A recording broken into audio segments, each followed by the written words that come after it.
In his novel lecture, Harold Pinter said that there are no hard distinctions between what is real and what is unreal. In fact, there are hardly any distinctions between what is truth and what is untruth.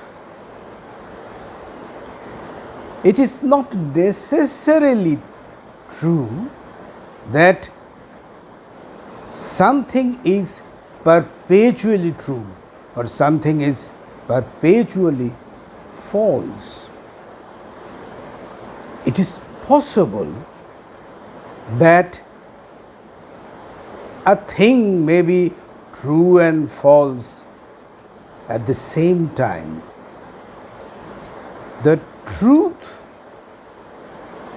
or the untruth of anything may vary if the perspective is shifted. About his own play, The Birthday Party, he said that in the birthday party, he presented a number of situations and some characters, and all these situations and characters are open to different interpretations. Not one interpretation is valid. In fact, more interpretations or a number of interpretations are possible. And from this point, we shall start our discussion of Harold Pinter's The Birthday Party.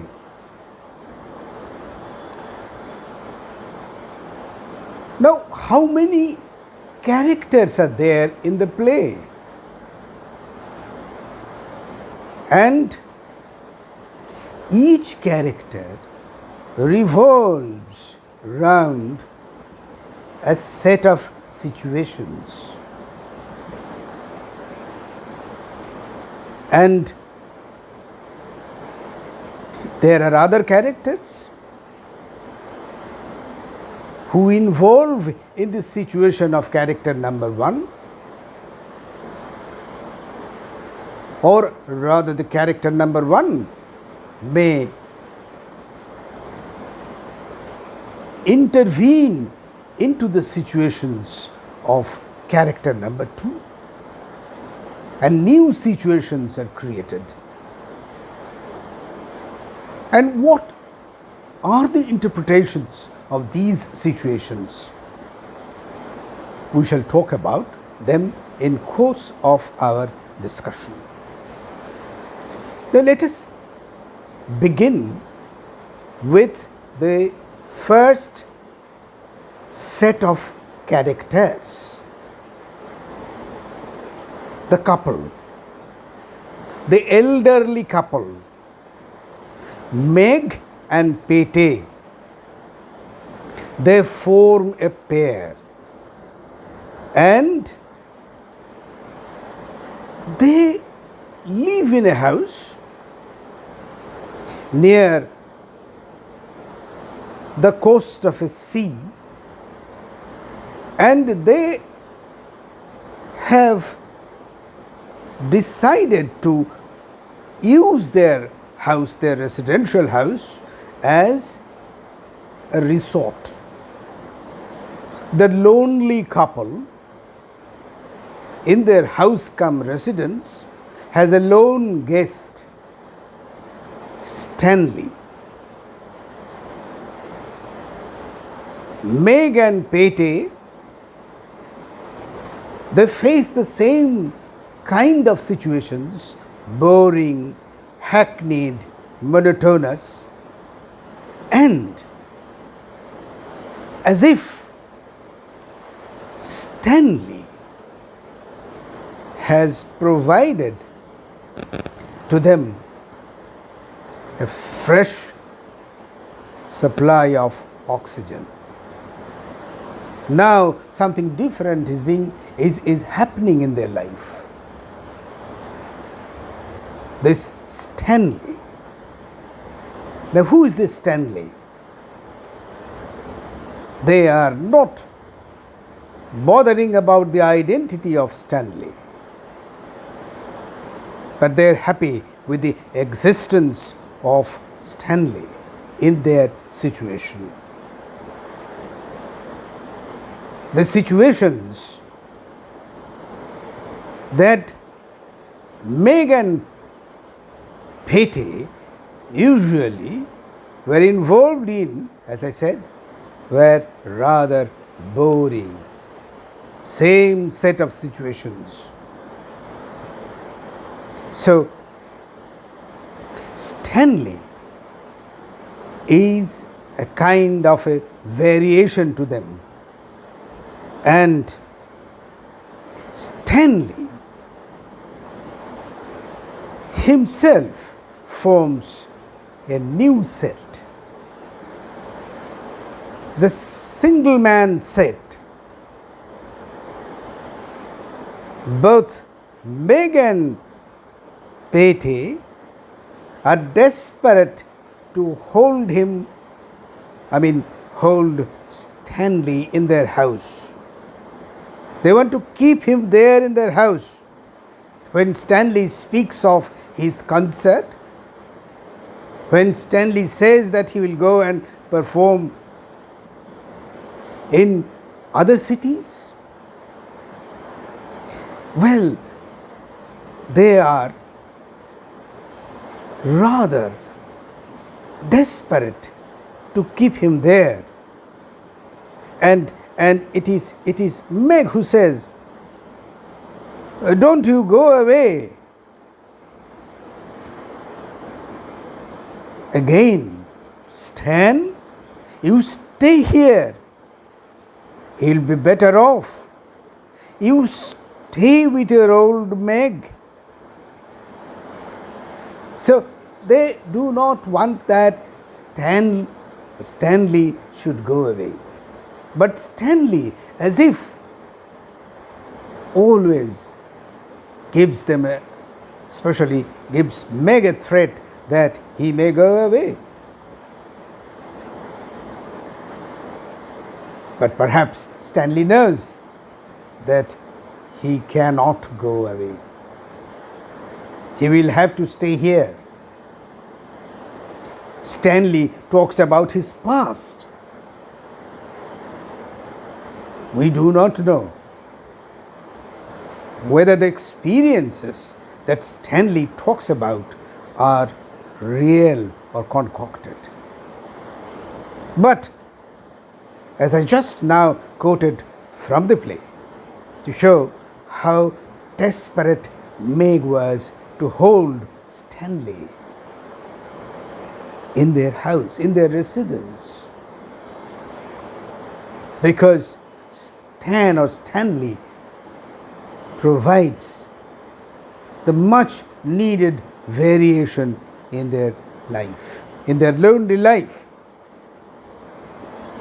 Now, Pate, well, is an old man and he is weak, he is timid, but still this Pate bucks up courage. At the end of the play, in the third act, he bucks up courage to raise a voice against Goldberg and McCann. And well, the formidable and menacing Goldberg and McCann. And when they are taking Stanley away from the house,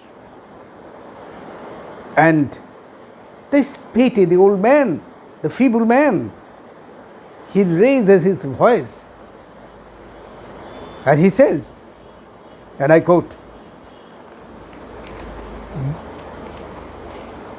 "Where are you? Where are you taking him? Where are you taking him? He can stay here. He is my guest. Leave him alone." So both the old woman and the old man, as I said, they desperately want Stan or Stanley to stay with them. And as I said, that this old man who remains silent almost throughout,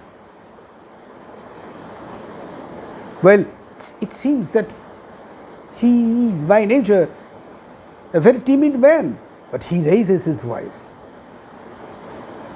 "Where are you taking him? Let him stay here. He is my guest." Well, look at this. He is my guest.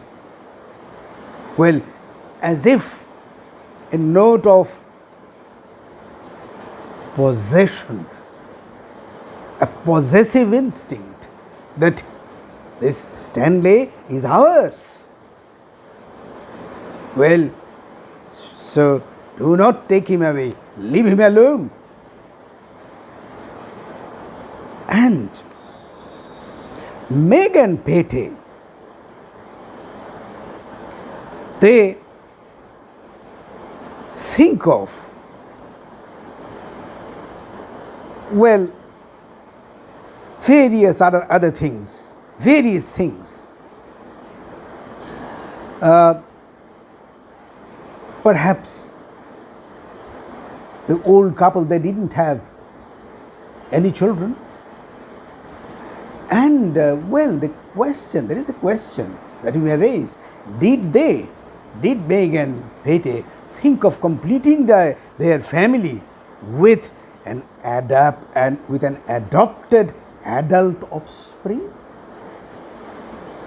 Did they begin to think of Stanley as an adopted adult offspring? Maybe, but we are not sure. So, Meg and Patey, they form a pair. The old man and the old woman, they form a pair. A very lonely life, a very monotonous life, and fresh air in their monotony is the presence of Stanley. But who is Stanley? They do not know. Stanley says various things about himself, about his past, and about his future. We do not know whether they are true or whether they are concocted. But when he talks of going away, Meg is afraid. And when finally, towards the end of the play, in third act, Stanley is being taken away, even the timid band raises his voice. And therefore, the question, I raised that question, well, did they want to have in Stanley an offspring, a son, which they did not have? The father and the mother had no child. And did they want to complete their family by virtually adopting Stanley as their child? Or why did this old man have the courage, buck up the courage to raise his voice? Now the second group or the second pair, Goldberg and McCann, they form the second pair. They will take away Stanley. they will take away Stanley from the family. Where? To an unknown destination. And they will force the old couple to return to their earlier state of loneliness. The old couple, they were lonely, but somehow their loneliness was dispelled by the stranger, that is Stanley. He came to their family as a guest, as a boarder, but we do not know whether they were, after some time, thinking of Stanley as a guest, or whether they were thinking of him as their offspring, which they did not have. Now Stanley, I was talking of Stanley earlier also. Stanley, well, he doesn't have any pair. Well, he stands alone, and he stands as an enigma. What is Stanley? We do not know. Critics have different opinions about Stanley. They have suggested different things. That Stanley might be a lunatic. Perhaps Stanley ran away from an asylum, a lunatic asylum, and where to this asylum he was to be taken away. And these two people, Goldberg and McCann, perhaps were representatives of the officials of the lunatic asylum. They came to take away the lunatic and put him back into the asylum. It may be, or maybe that Stanley was a traitor to a political party. He was a renegade, a traitor to a political party and political organization, and he must be taken back. He must be taken back to Monty to be punished.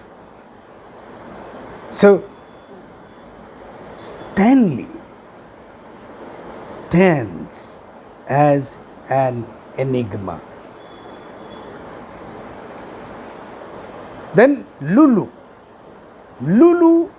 in Act 1.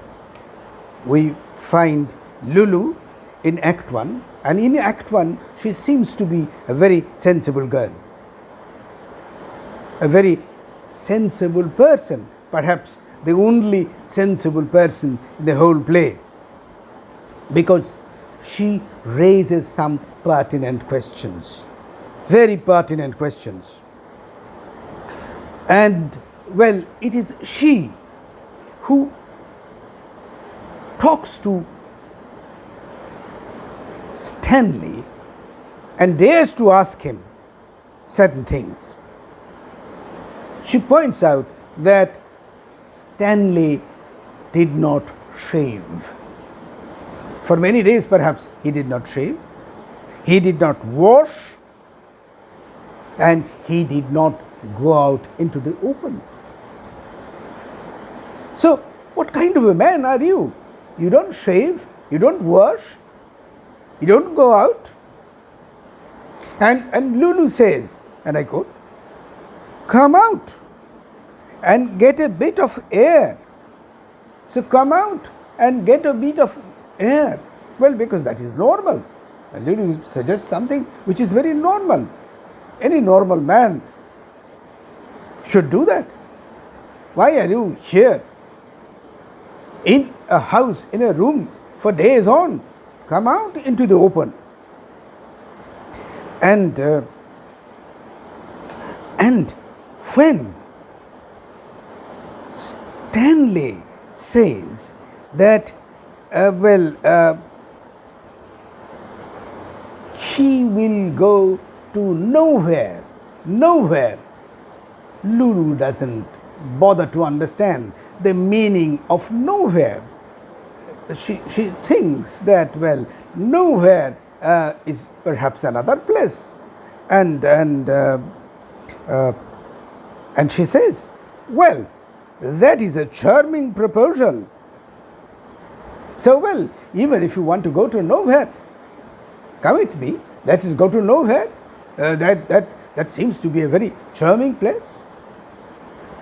So, a very common girl, not very intelligent, but a very common girl with common characteristics, with common feelings, common likings and dislikings.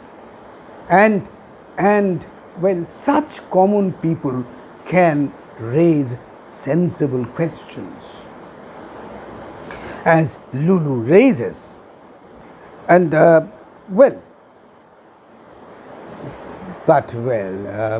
this Stanley cannot agree to the proposal of Lulu, and Stanley will not go. I can't at the moment.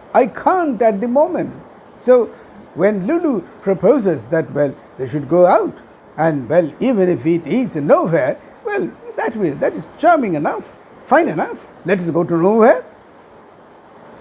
And Stanley says, I can't at this moment. Why he can't? Because Stanley knows that nowhere is not a place. Nowhere is the void. And perhaps he avoids that void. So he is gripped by a sense of fear. Now, why this fear? Well, is this the fear of a schizophrenic? A man suffering from schizophrenia is always gripped by a sense of fear. Is this a schizophrenic fear? Or is this a fear of an absconder from a political organization? He knows some secrets of the political organization, and he has absconded from there, and he is always afraid that he will be taken back and punished. He is afraid to face the situation, the reality. So some critics say that Stanley is an outsider. And therefore Stanley cannot be interpreted in this way, in the way that we interpret a normal man. He is an outsider. But I think that outsider is not a proper term to describe Stanley. Stanley is not like Meursault of Camus' The Stranger. He is not like Meursault of Camus' The Stranger, because Meursault always showed a strength to assert himself, although he had his different pattern of thinking, but he had the strength to assert himself. So we cannot say that this Stanley is like Meursault. Well, we cannot compare Stanley even with Kafka's K in his The Castle, because K has a positive trait. What is the positive trait in K? K tries to explore in his own way. But, well, this Stanley is perpetually non-committal. He will do nothing. He can do nothing. So, we cannot compare this Stanley either with Meursault or with Kafka's K. Stanley cannot even be compared with Beckett's Vladimir and Estragon in Waiting for Godot. Well, he is different. And what I feel is that this Stanley can be compared with Thel. In William Blake's The Book of Thel, Thel is a character who is marked by a sense of withdrawal. Thel always withdraws herself from life. She never wants to participate in anything. So we may almost say that this Stanley is like Thel in William Blake's The Book of Thel. Well, in fact, Stanley is Stanley and incomparable to anybody else.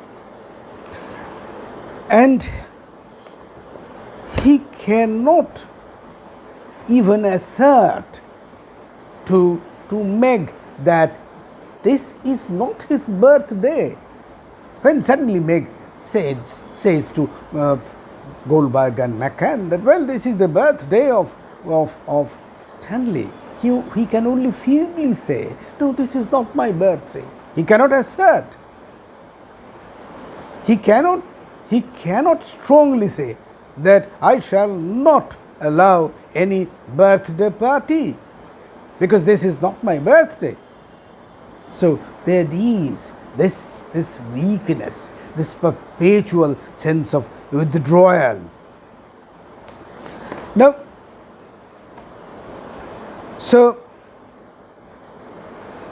this Stanley is subjected to psychological, well, exploitation, psychological torture by Goldberg and McCann. And why? We do not know. The reason is unknown. But, well, the torture, the exploitation comes through the interrogation, well, which is definitely menacing interrogation, well, questioning, and well, the series of questions put forth to Stanley unnerves him, and when he becomes, finally, Stanley becomes a nervous wreck. Now, what about Goldberg? What about Goldberg and McCann? Now, did Goldberg have a past? Yes, he also had a past, perhaps a human past. Now Goldberg is almost a robot. But maybe days before this robotic state, Goldberg was a human being. And as I said, he had a human past. And, well, he had his other names. Was he Sime? Was he Benny? These were his names. In fact, these are the names that you come to know from Goldberg himself. He talks of his own father, and he talks of his wife, his mother. So he had his family. But now he is a robot. He was not a robot always. He was a human being. So as I said, he had a human past. But why or how he has become a robot, we do not know. We do not know. The reason is unknown to us. We may think of the reason, but we may guess certain reasons, but we do not know. So, this Goldberg is no more a human being. He is a menacing character, and he is heartless, ruthless, even to his own colleague McCann, and McCann becomes afraid when Goldberg is enraged. But this Goldberg, as I said, had a different past. And well, what about McCann? McCann is a colleague, an assistant of Goldberg. So, is McCann too a robot? Does he have a heart of stone? We do not know, because there too we have doubts. Because this McCann can sing songs, and he sings a romantic song. Oh, the Garden of Eden has vanished, they say. Oh, the Garden of Eden has vanished, they say. So well, he can sing a romantic song. So how can you say that he has a heart which is absolutely stony? So we have doubts about that. Meg, now let us come back to Meg. Meg has an ambiguous relationship with Stanley. The critics have pointed that out also. Does her affection for little known young man Stanley have a sexual smell? So motherly affection, apparently a very motherly affection, but does it have a sexual tinge? And well, the sexual element in Lulu also, that is incredible, inexplicable. We cannot explain that. Why was Lulu sexually attracted to Goldberg? Because this Goldberg took advantage of her, as Lulu herself says. We do not. And this Pete is a cold man, but was he always a cold husband? Had he been a cold husband always? We do not know. Well, we do not know. Almost every character has a past. Stanley speaks of his past and his actively musical past. And he says, I quote from the text, I have played the piano all over the world. I have played the piano all over the world. In fact, he says that he played in concert in many cities, and he talks of the city of Edmonton, and he says, my father nearly came down to hear me. Well, very interesting. Everybody talks of father.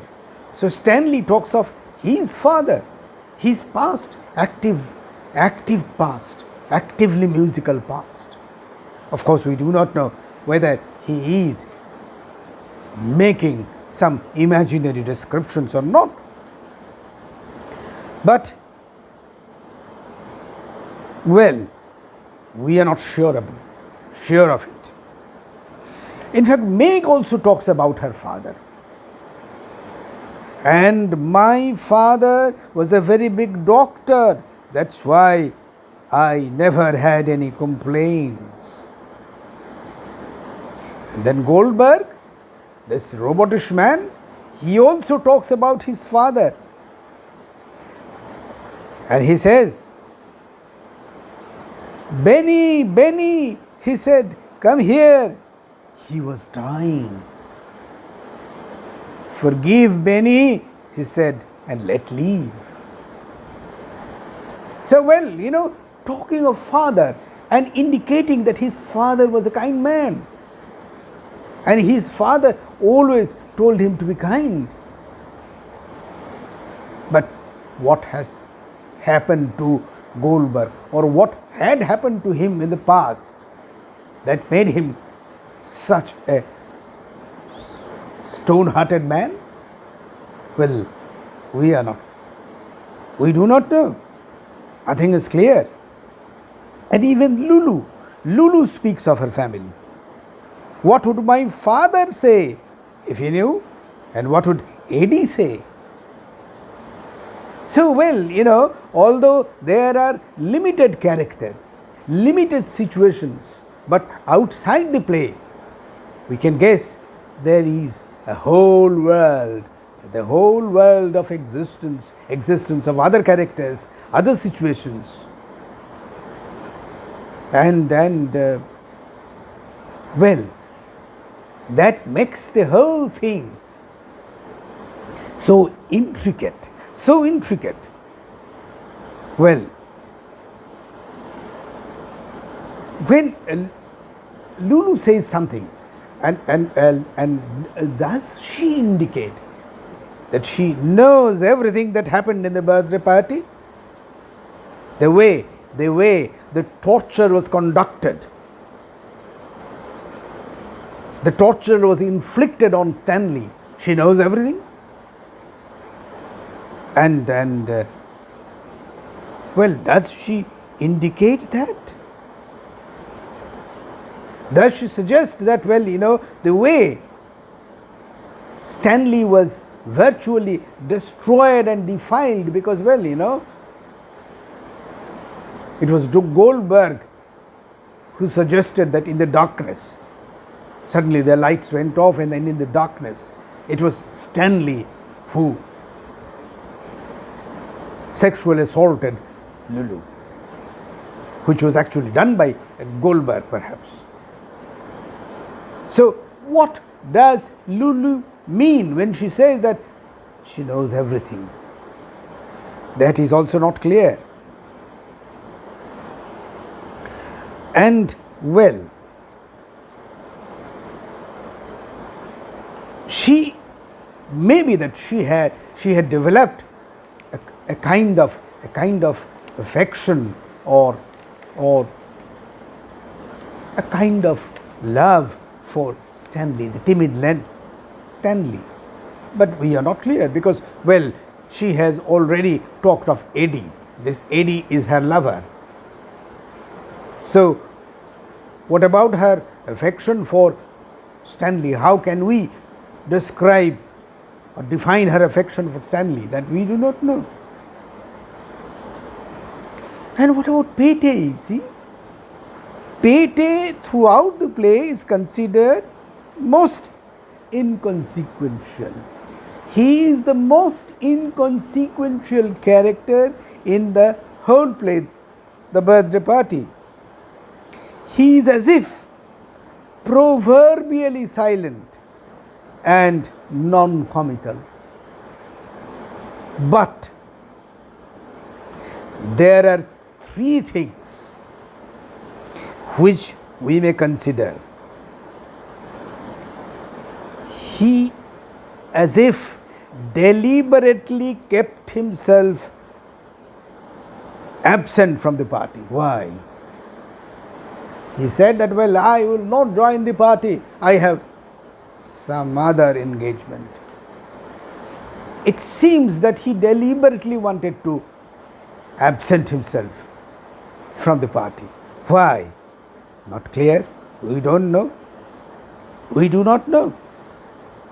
And then,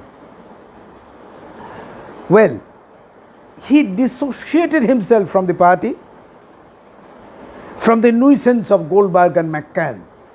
So did he know what was going to happen? Could he guess from the manners and gestures of Goldberg and McCann that something harsh was going to happen? We do not know. But as I said earlier also, his was the only voice of resistance. His was the only voice of resistance, asking Goldberg and McCann to leave Stanley, leave him alone. And then, this is very important, when finally Goldberg gave a threat to him, will you come with us to Monty? Well, he could not put any more resistance. That is true, but he said something. And then the last sentence to Stanley is very, very important. And what he said, he said this, well, to Stanley, he said, Stan, don't let them tell you what to do. Don't let them tell you what to do. So, well, you must think for yourself. So indirectly, he was advising Stanley to have some resistance left to him. So, have some resistance at least. Now, well, shall we call the birthday party an absurd play? The birthday party perhaps is not an absurd play in the sense Waiting for Godot is, or Endgame is.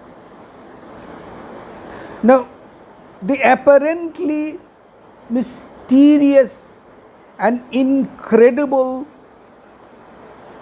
situations and characters may be decoded, and then the difficult sum becomes easy. Goldberg and McCann represent the ruthless totalitarian power. Well, the hint is there. They will take Stanley to Monty. Now, what is the meaning? What is the lexical meaning of the word Monty? Monty means absolutely everything. Monty lexically means absolutely everything. So, that is absolute power. So, totalitarian power. So, they will take Stanley to Monty. And what is Stanley? Stanley perhaps is a note of dissent.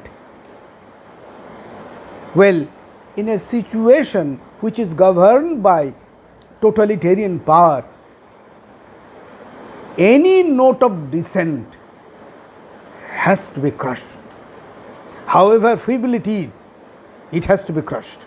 So, Stanley may be interpreted as a note of dissent, and therefore Stanley must be crushed. And Stanley, although weak, apparently he is powerful. Why he is powerful? Because he is an artist, and the power of an artist is incredible. So, that is there. And then we come to Meg and Lulu. Meg and Lulu suggest the inane and callous majority that may be easily convinced and influenced. The inane and callous majority may be easily convinced and influenced. And Meg and Lulu perhaps represent that. Pete is weak and feeble, but Pete sounds the note of conscience. Even when we cannot do anything, we do have in us, well, the voice of conscience. We feel that we are weak. We cannot go out into the open and do anything. But we are tortured within by our conscience. And pete is perhaps that element of conscience. But as I said in the beginning, interpretations are not easy. And there may be, well, many interpretations, because, well, we had been talking of Goldberg, and this Goldberg has more than one personality in him. So Goldberg is a combination of many personalities, and the same is true of McCann. So we cannot interpret the birthday party so easily. As Harold Pinter himself said in his Nobel lecture, that, well, he has provided a host of situations which are open to interpretations, various interpretations, one interpretation and then a reinterpretation and then further interpretation. In fact, that is the hallmark of any great work of art. Thank you for today.